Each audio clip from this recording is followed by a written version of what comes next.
Hi, everybody. This is Tim Heidecker. You're listening to another episode of On Cinema. It's the podcast where we talk about movies. We are with my guest, one of my guests that I've had on the show before, Greg Turkington. He's here. We're actually live in Modesto, California. Greg? Hey, guys. Yeah, we're here in Modesto, historic Modesto, birthplace of Mr. George Lucas. Mr. George Lucas, director and producer of Star Wars, Indiana Jones, and The Empire Strikes Back. well, I mean I knew that the whole Star Wars, but also There's different 6 films in total. It's not just one. And we're also here with some people, some locals. Can you introduce yourselves? You guys are actually from Modesto. My name's Steve. I'm Brian. Denise? Jason. Cool. So we're at a bar here and talking to people about George Lucas, and of course one of the most famous films shot here was American Graffiti. Right. So tell me a little bit about what it's like to grow up in a town where that movie was shot, and one of the most famous filmmakers of all time actually did live here. Well, you know, it's a lot to live up to. It's pretty amazing.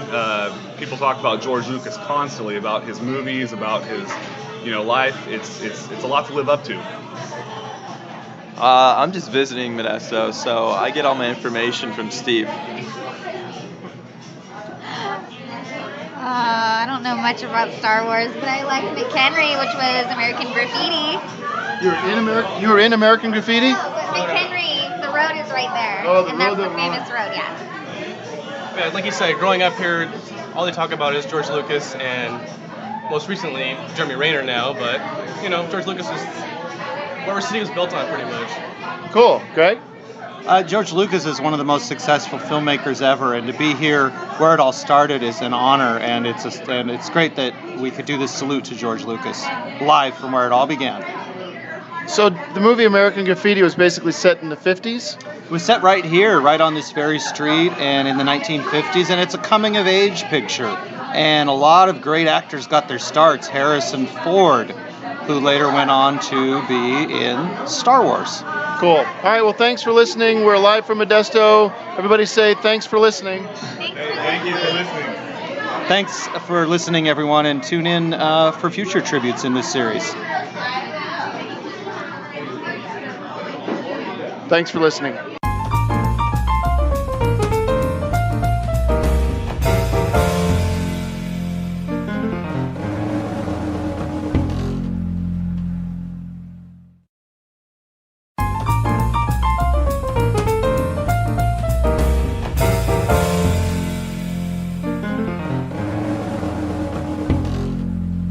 Hey everybody, welcome to this very special follow-up episode of On Cinema, calling it a On Cinema follow-up regarding American Graffiti, and I'm so glad everyone enjoyed the live from Modesto. It was really fun, but I've been getting a lot of tweets and messages from people suggesting that American Graffiti was in fact not shot in Modesto, so I reached out to a couple different people. It took a lot of work, but I got a very special guest with me, and he's going to settle a couple of some confusion that's out there regarding where American Graffiti was shot. People have been sending me these websites and things like IMDb that suggest that it was not shot, but it just goes to show you that you should never trust anything you see on the internet. My frequent guest, Greg Turkington, knows a lot about this movie in particular, and I think it goes to show you when somebody tells you the truth, you should just accept it as the truth and not try to be a know-it-all and go on the internet and claim that they're wrong. So I would like to welcome my guest. He's the director and producer of so many great movies, Mr. George Lucas. Thank you, George, for coming into the garage here. Sorry for the mess. I wanted to ask you, just before we get into the whole Modesto thing, first of all, shooting this film in Modesto, where the very idea for the movie came from. Could you talk a little bit about where the idea for American Graffiti came from? I guess the anthropologist side of me never went away, and I was very interested in the fact that in the 70s, when I was working in the film industry. Obviously, we've been through the 60s, and that whole innocence of the 50s, the mating rituals of the 50s, the uniquely American mating rituals of meeting the opposite sex in cars, was very fascinating to me.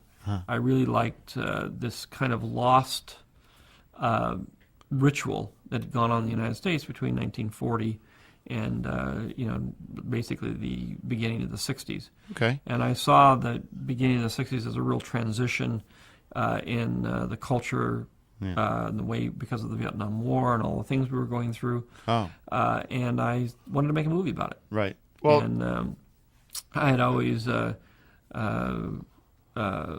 the idea of Fellini's film I Vitelloni, which is kind of the same issue about growing up.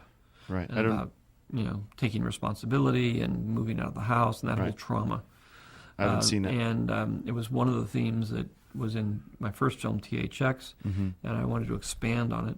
Francis had said, why don't you do a regular movie, because THX was pretty out there for a theatrical film. And Francis said, you can do a regular movie. Why don't you do a comedy? Why don't you do something that's really accessible to people? And so American Graffiti was the closest thing I could think of to an accessible movie. And the problem was that the studios didn't see it that way. They said it was, not about anything. There was no story. You couldn't tell 4 different stories and cut them up like that to where you intercut them and they weren't related to each other. They said that was impossible. They said you couldn't put that much music in a movie. It was just, you can't just have a music track going through the whole thing. There were a lot of issues that were very controversial at the time that kept it from being made.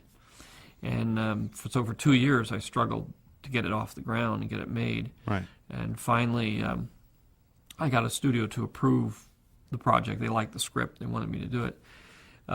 But they needed a name to go with it. And then Francis came back after doing The Godfather and said, I'll stand up and be the producer on it. Cool. Then I panicked and realized that I needed a better script and hired some friends of mine to rewrite it and make it work. Right. Well, can you talk a little bit about, shooting the movie in Modesto and some of the challenges that you had? I mean, you're from there, and you must have known a lot of people and knew kind of how the city was laid out. And did that was that helpful in making the movie? I mean, and, just like what were the challenges to make this movie? It seemed, because if it was one of your first movies, it must have been hard. Well, I think the hardest thing was that it was all at night. It was a very short schedule. It was 28 nights. Wow. And it was short in that the sun went down at 9 o'clock at night, came up at 5 o'clock in the morning. That made me a very short day. Yeah. And I only had 28 of them. So it was a very, very, very fast and short schedule, especially considering it was all on location with cars that broke down and all the other drama that would go on in that kind of situation. Right. So it was a just physically a very difficult thing to get through. All right. Well, thank you very much, George, for coming in. And maybe next time you can come back, we could talk about some of your other movies. And again, it's just been a real pleasure. And thanks everybody for listening. I hope that clears it up.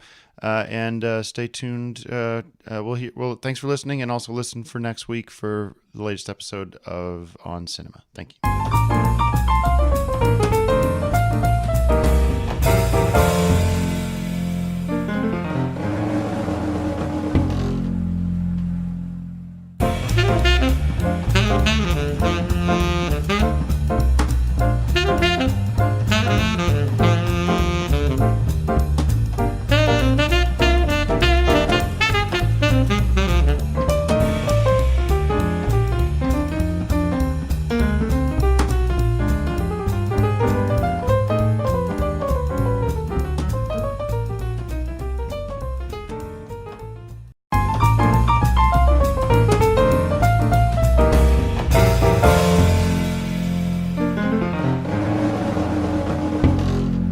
How you doing? This is Tim Heidecker. We're live from San Francisco, where we've actually done this before a few times, recording On Cinema. So we're this episode we're actually talking not really a movie. Oh, sorry, my guest is Greg Turkington, Hey guys, good to be here in San Francisco. And the film we're going to be talking about today, it's actually not from San Francisco, but it just so happened that we were in a jazz club called Snaz, and so we thought the film that we could talk about is All That Jazz. All That Jazz from 1978, a certified classic movie. If you love music, if you love jazz, and if you love movies, I think this has it for you. So this movie was pretty different. It was starred Roy Scheider, correct? Yes, it did. Roy Scheider from Jaws. Yeah, Jaws is one of my favorite movies, and this one's one of my favorite movies too because the music's great and it's a sad story and everything like that. So if you haven't seen it, check it out. It's called All That Jazz. We're up here in San Francisco having fun, drinking wine. We have had a free wine where they give out free wine, but it's so check out Snaz if you're in San Francisco. Anything else? Yeah, All That Jazz didn't win any Oscars, but it should have. It's a fun movie. Yeah. All right. Todd, thanks for listening.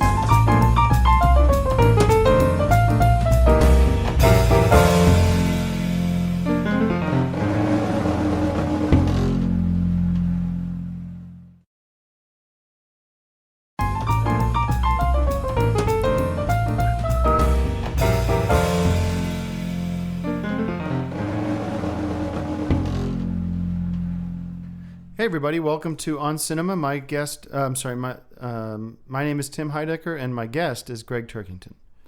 Hey guys. Today's movie is The Abyss, Ooh. starring Sally Field? No, No. starring Ed Harris, and it's directed by James Cameron, and it was actually had a lot of interesting special effects. It was shot underwater and used some extremely advanced technology for CG, and it's one of the better CG movies. Have you seen it? No, no. I didn't know we were doing this one. So normally I try to see these films before we come into the studio, but I haven't seen this one. Well, I had a last-minute thought we were doing change. Smokey and the Bandit. Yes, I could not find my copy of that, and I like to watch movies. I apologize. I should have told you. Because this is kind of an obscure movie. It's not something everyone has seen. So well, it's a big box office blockbuster. So if you're going to switch to a movie last minute, pick something that I thought everyone knows, you know, Right. because otherwise I look bad. So Right. I would say I don't know this movie. All right, at all. well, I mean, I don't know every movie, and I understand. I and know a lot of them, though. apologize. I do, my bad, as they say. I could stump most people in a trivia contest about movies, and that's you know that. So yeah, let's switch so gears then. Yeah, Let's- okay. We don't talk have, about talk about Oh God or something. What I would do George now. Burns. Well, I had this idea John earlier. Denver.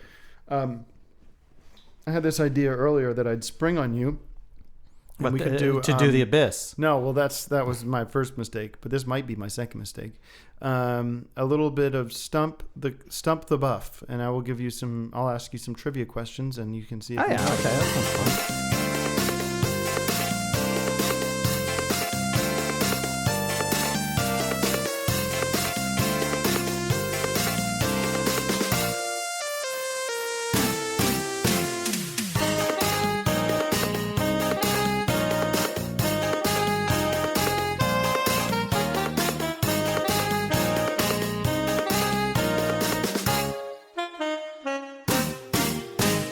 Okay, well, let's start with. We'll do 10 questions and Okay. see how many you get. I'll just get my pen here and keep track. All right, how many movies? Or let me say the first one is name 3 Harrison Ford movies. A Clear and Present Danger, That's correct. Star Wars, Correct. and Return of the Jedi. Correct. Okay, 1 for 1. Second question is how many films? Let me see the best way to phrase this. What was name one of Dustin Hoffman's early movies from the 60s? Do you want his earliest or just one of the earlier ones? You can just do one of the earlier ones. How does The Graduate sound? 2 for 2. Okay, who directed the movie The Toy, starring Richard Pryor and Jackie Gleason? I think Richard Pryor directed it. No, that's incorrect. Okay, so you are 3 for 2. Who directed it? I would have to look it up. Well, you can't ask questions if you don't know the answer. Well, I can because it's my show. yeah, but that's not how. Okay. I mean, this. Richard Pryor was not a director. That's why I know he didn't direct it. I mean, I could have told that. Anybody could tell you that. Yeah, but I think looking I up think The he Toy. directed one film. I think it was The Toy. He wasn't a director, but Madonna's not a director either, and she's directed a couple of films. So I know, but she's a singer, and she's directed two or okay. three. It was directed by somebody that no one's heard of. So this is not really a fair. That's not a question that you would get asked normally at a movie trivia night or in a. Richard Donner directed it. He's a pretty famous director. You should have known that. Okay, so now you're 2 for 3. Name another Richard Donner directed film. Superman. There you go. You're 3 for 4. Yeah, I mean, I don't know if we should count the It's toy. still good. I mean, you just have to get more than 5 out of 10 right, and you pass. Well, I think I'm gonna get 9 out of 10 unless you're trying to trick me. Okay. So the next question is, name a Mel Brooks movie. High Anxiety. So Excellent. that and is I could name 2. 5 out of 4 now. I could also name The History of the World Part 1 for maybe bonus credit to erase the toy mistake on that. All right, I'll give that to you. All right. So we are 5 for 5 now. Let me see. Number 6, your 6th question. Are you ready for the 6th question? Who directed the movie Legal Eagles? We discussed this film on the show. Boy. Who directed the? Was number 6. that Richard Donner again? Let me rephrase the question. Number 6? Number 6. Who directed Legal Eagles? Is that Richard Donner again? Incorrect. It's that that film's not famous for being well directed. It's fun. It's a fun movie, but that's not something that your average film buff is going to know or keep track of. But that's what makes it. He's not a well-known director. That's what makes it difficult. That's not. Yeah, but you have to. It was directed by. You could ask. Hold on. It was directed by Ivan Reitman. Right. So you could say how many coins were in Robert Redford's pocket in the first scene of Legal Eagles, and no one's going to know that. That is very different. So you have to, All right, number 6. Be thoughtful. You're doing good. You're 5 out of 6. Name the director of. Sorry, I lost my place on my score sheet here. Where the heck did that go? Name the director of. Stand by. Rebel Without a Cause? No, the Harrison Ford movie Air Force One. Ivan Reitman. Incorrect. Ouch, you are really falling behind now. That is a very big movie. Yeah, I mean, again, with these kind of movies, it's not the director that's important. It's the star and. This is a very big director, Wolfgang Peterson. So now you are. You've gotten 6. You've gotten 5 right and 5 out of 7. Yeah, that's still 80%. So here's another one. Okay, you standing by? Yeah. Name 3 movies starring Dean Stockwell. The Boy with Green Hair. Okay. Twin Peaks. That's a TV show, not a movie. There's a movie of it. What's the name of that movie? It's called the Twin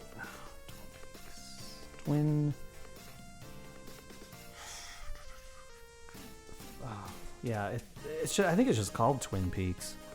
Or Twin Peaks the movie or something. And he was also in Blue Velvet.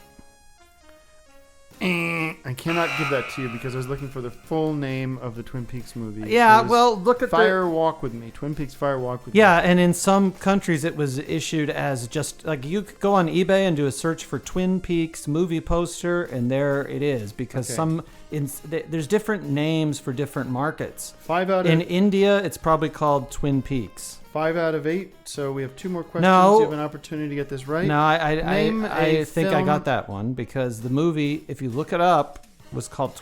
If you were to say to someone, "Oh yeah, I'm going to go see the Twin Peaks movie tonight," they'd know what you were talking about. They wouldn't say, "Oh, there's another Twin Peaks movie." They would know exactly Let's what you move meant. on. I'll give you the point. So you are 7 out of 10. Correct. No, it's 7 out of 8. 6 out of 6 out of 10. 6 out of 8. Anyways, if you're keeping score at home, you can let me know. Second of all, we have the second to last question. Name the star of the film Oh God. Well, there's actually 2 stars. There's, Okay, well, I only have one here. Well, I'll take the extra credit. George Burns, John Denver. Correct. So that's 1 point plus 1 extra credit point. And also Donald Pleasance was in it. Okay, so you have one more shot here to improve your score. You are 7 out of 10 at this point. No. Because of the extra points, I'm 8 out of 9. So Okay, so if you get this right, you'll be 8 out of 10, which is an 80. no. If I get this right, I'll be 9 out of 10. 9 out of 10. And I will which get is a this 90. right. So And if you get it wrong, you'll be 8 out of 10. yeah. Okay. Name the director of the Kevin Costner movie Tin Cup. Do you know this? Yes. It doesn't matter if I know it or not. But anyways, but I do know it. Tin Cup is. It's a trick question. It was directed by Kevin Costner. Incorrect. It is directed by Ron Shelton. You have Ron got it. Shelton? Yeah. And what else did he do? Because I've never heard of him. He's a big director. He's done a lot of movies. See, this is He's done not. Bad Boys, Hound Yeah. Dogs, Hollywood Homicide, Played to the Bone, The Great White Height, Cobb, Blue Chips, White Man Can't Jump, Bull Durham. So he's a big well, director. you know, Anyways, when if people listening at home are going to say, "Well, that wasn't really fair," and I think that they know that I basically got 9 out of 10. So. okay. Well, the official score is 8 out of 10. You got a bunch of bonus points, and I gave you a couple ones because I was nice. Anyways, that's the end of that segment called Stump, it's not really nice to Stump the Buff. Let me end the show. Back to The Abyss. Check The Abyss out. You should especially see it since you're a film buff. I don't want to see it And, now. All right. Thanks for listening.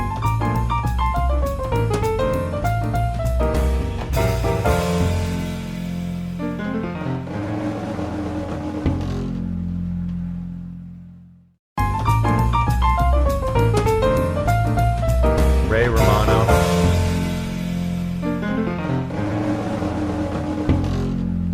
Hi, everybody. Welcome to On Cinema. My name is Tim Heidecker. You're listening to my podcast where I talk about my favorite movies, some movies maybe I'm not even that familiar with, and just a cinema podcast. I mean, it's right there in the title, On Cinema. So before we get into the show, I wanted to make a little and just share this with you because it came to me. I was driving home from I was going to the grocery store this morning, and I stopped in at the gas station, and I went to go fill up my tank, and it cost me $53 to fill up my car. $53. And I drive a Ford Escape, so just to give you an idea, that's about 2 weeks of driving, and it's $53. And I don't know, I mean, we're not even in the summertime yet when the gas prices spike. So anyway, I don't know where this is all going. Obviously, it's a big problem, and I just can't imagine how anybody can afford to drive anywhere anymore. Anyhow, my guest today is film buff, guest on the show frequently, Greg Turkington. Hey guys, all that talk about gasoline, I kind of wondered if our film today was The Cannonball Run, which was a great movie about cars, and I don't know if they could make it today if it's true what you're saying about the gas prices. Our film today is Ice Age, which is an animated film from the folks that brought you Shrek, and It's a for kids, but it's I think, which in the case of a lot of movies these days, the kids' movies are also written obviously by adults, but they're written for an adult audience as well. Mm-hmm. Yeah, this is a kids' movie. I mean, it's a cartoon. It's animated, and it was quite successful. They don't really recognize movies like this at the Oscars, and they really shouldn't. Maybe there should be an Oscars for kids' films. That could be fun. Well, I do definitely know they do have a Best Animated Picture category at the Oscars, so in that sense, they do honor movies like this. And this one is different, though, from some of your normal kids' movies because it's about the past. It's about during the Ice Age, during the millions of years the ago. dinosaurs and... Yeah, and, learn a little bit, kids, while you're watching a cartoon. Maybe learn about the dinosaurs and the Ice Age, and there's nothing wrong with that. All right, so that's good, Ice Age. Good for them. Ice Age is on TV all the time, and it's in on Netflix and in the I guess you can get it at Target and everywhere. Anyways, that's Ice Age. Thanks for coming on, Greg, and call your congressman, and say we want lower gas prices. Thanks for listening.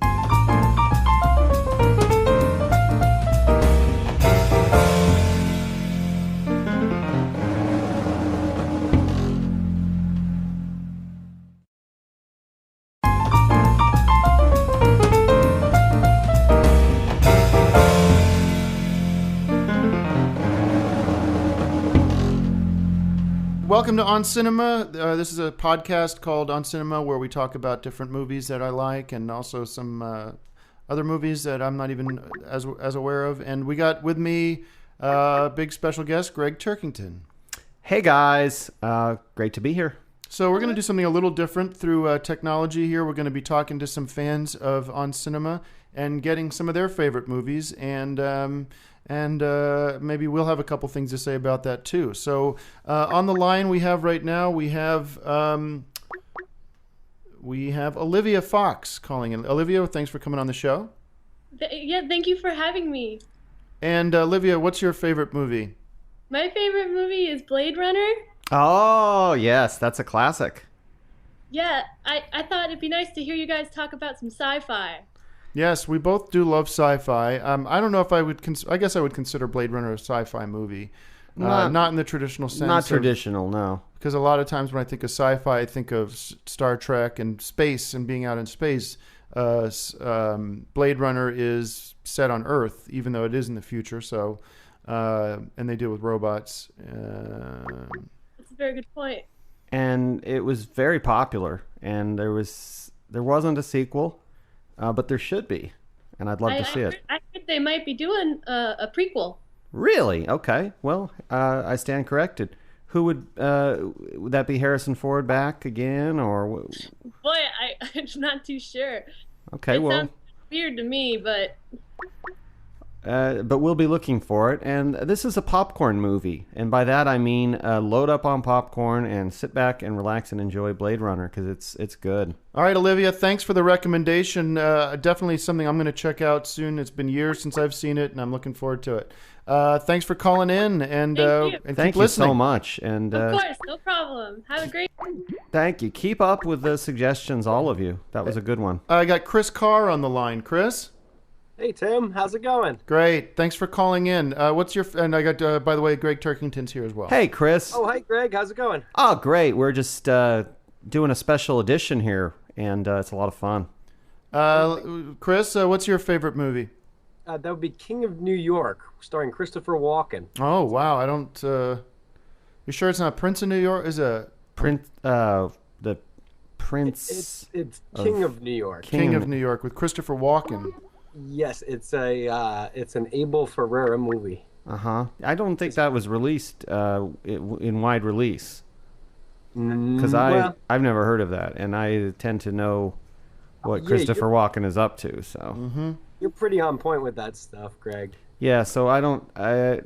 Was it released under another title? Sometimes they have different titles for different countries. Where are you calling from? Maybe it has another title in America. Well, it was based in New York, so it was an American movie. Oh, okay. All right. Well, thanks for calling in, Chris. Sounds like an interesting movie. Is that a crime movie, like a mafia movie? it's criminal drug related movie. Yes. All right. Well, we'll definitely check that out. Sounds classic. Thanks, Chris. I'll always like to see what Christopher Walken. Hey, maybe that was Christopher Walken. His name was Chris. Got Sam Grady calling in, and we'll be finding out exactly what Sam is. Hey, Sam, how's it going? Hey, Tim, pretty good. Great. So, Sam, what's your favorite movie? Tim, my favorite movie is Paul Thomas Anderson's Boogie Nights. Ooh, Boogie Nights. Okay. Hey, I would have guessed that your favorite movie would be The Deep, because from the sound of your voice, it sounds like you're calling from underwater. All right. All right, I'm sorry. I could probably blame that on my dormitory's internet connection. I'm sorry. Okay, but The Deep is a good movie. Who was in that? Roy Scheider. So tell me a little bit about Boogie Nights. I'm not so. I don't know if if I have seen it, I've forgotten it. Greg, do you have any? Oh, that's a great movie. Yeah. It's about the Well, let me do. porno. Why don't we let porno Why don't kings. we let It's Sam about the porno kings. Why don't we let Sam tell us a little bit about it? Sam. Yeah, Greg was right. It is about a group of people that work in the porn industry and talk about performances. Mark Wahlberg, Julianne Moore, John C. Reilly, of course, and we can't say enough things about Burt Reynolds. Oh. Wow. That was a Burt Reynolds comeback film. Much like a film that I'm trying to get onto the schedule here with John Travolta is Pulp Fiction. We want to do a whole episode on Pulp Fiction because that was really a remake, or I'm sorry, a comeback film for him, and he's sort of never looked back since then. But before Pulp Fiction, there was a lot of there was a lot of people writing him off. Anyways, thanks, Sam. We'll check out that movie. I got Mickey on the line. Hey, Mickey, how's it going? It's going good, Tim. Mickey, what's your favorite film? I'm here with my friend Connor, where we want to talk about our favorite film, Harry and the Hendersons. Okay, that's a John Lithgow movie. That's a great movie. Yeah, we were just talking last week or a few weeks ago. Can't remember when, about Klippendorf's Tribe. But tell me a little bit about Harry and the Hendersons. I remember loving that movie, but God, it must be 15 years since I've seen it. Well, you could watch it. I own it. I'll loan it to you. Well, John Lithgow, who is a father of a family, they go to the woods and they accidentally pick up Bigfoot. It's a Sasquatch. And they come to love him. At the very end of the film, there's this really dramatic scene where he basically has to let Harry go. All right. Very interesting stuff. Is it a comedy? I would call it more of a dramedy. There's a really powerful performance by Sir Lithgow. All right. Well, thanks for calling in, Mickey. So much variety with the choices people are calling in today, and we appreciate that.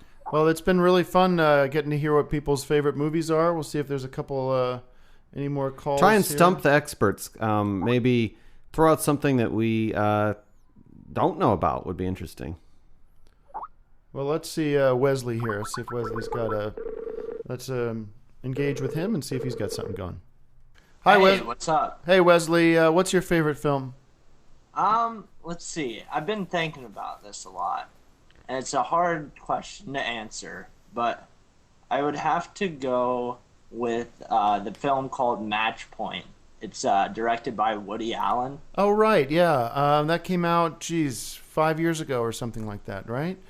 Yeah, this is one of those Woody Allen movies where actually Woody's not even in the movie. A lot of people Really? remember, know some of his more famous movies are him in the movie as well. But this is not one of those movies. So tell me a little bit about it. Well, basically, Match Point is about this tennis instructor who he instructs this guy and meets this guy's sister and starts to date her. But and then he gets involved with this American woman and ends up going behind his wife's back and ends up things get a little hectic. That's not the between best movie. The couples and stuff. That wasn't It's, a good. That wasn't a good movie. It's like more of a thriller. Yeah, than like it's a comedy. not a great movie. We wouldn't feature that on my the show. question is, if you're going to go see a feature Woody that. Allen movie, why would you go see a Woody Allen movie if Woody's not in it? Exactly. That's sort of like a missed that's opportunity true. for him. I mean, it's a little hard, to get past, but I think once you get past that, Well, I wouldn't try to get excellent past it. movie I to see. just would. All right, find Wesley. Well, something we'll else. definitely put it on the list as one of our favorite films from our listeners. Definitely not going to be on our gold standard list that we're instituting. Yes, I understand that. All right, cool. Well, thanks for calling in, Wesley. Keep listening to the cast. How do you listen, on iTunes, or you subscribe through another service? I listen through iTunes. Great. Okay. Well, we love our iTunes friends, and especially now on SoundCloud, people are really enjoying the show that way as well. All right. Thanks, Wes. Yeah, keep up the good work. Thanks very much. Where are you calling from? Springfield, Illinois. Springfield, yes. Yeah, a lot of great movies. Well, a lot of great movies out of Chicago, which is the same state. So, Blues Brothers. Have you seen the Blues Brothers? Yes, I have. That is a classic. I love both of those guys.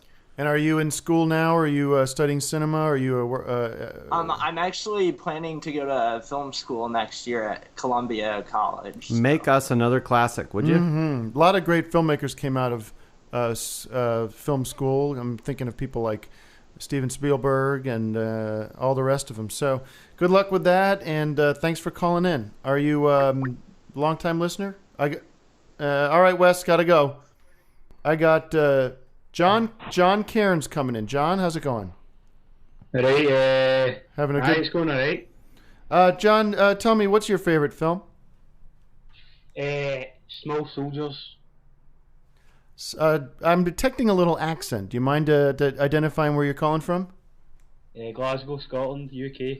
All right. Well, that's got to be a record, huh, Greg? What do you think of that? Yeah. So I guess obviously you're able to pick up our broadcast in the UK, and that's good news.